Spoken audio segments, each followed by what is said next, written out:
John Riel Casimero Bato, na ang katawan kinutya si Naoya Inoue, pinakitaan ng mga title belt.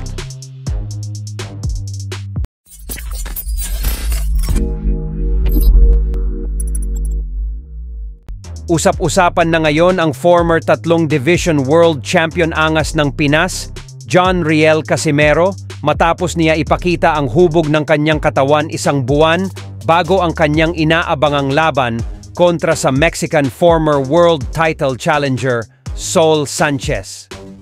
Puspusan na ngayon ang training ni Cuadro Alas at ayon sa kanyan araw-araw umano ay talagang hard training ang ginagawa niya. Ayon kay Casimero, ay sa kasalukuyan umano ay nasa 128 hanggang 130 pounds na daw ang kanyang timbang. Ibig sabihin po nito ay 6 hanggang 8 pounds na lang ang kailangan niyang ibawas upang tuluyang makuha ang 122 pound limit ng Super Bantamweight Division. Imi-maintain niya na daw muna ang timbang na ito at paunti-unti na lang ang pagbabawas niya habang papalapit na ng papalapit ang kanyang laban.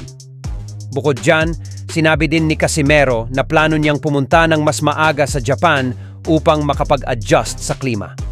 Samantala, ay hindi pa din nga nakaligtas ang current undisputed Super Bantamweight World Champion Japanese Monster Naoya Inoue sa mga banat ni Casimero. Pinakitaan ni Casimero si Naoya ng kanyang mga napanalon na titulo sa kanyang professional boxing career.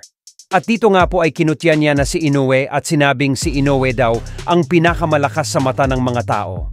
Pero siya daw talaga ang pinakahalimaw. Talit daw ng kuwan. Angas ng Pinas. Okay.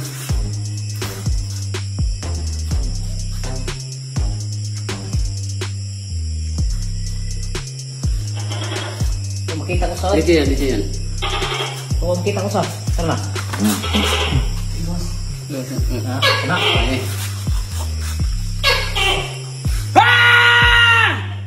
Naoya Inoue! Saan ka na? Pupain ako! Ha? Benta mahanap mo?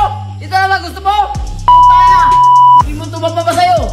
Ikaw yung magiging pinakamalakas sa paningin ng mga tao, pero ako yung pinaka-monster!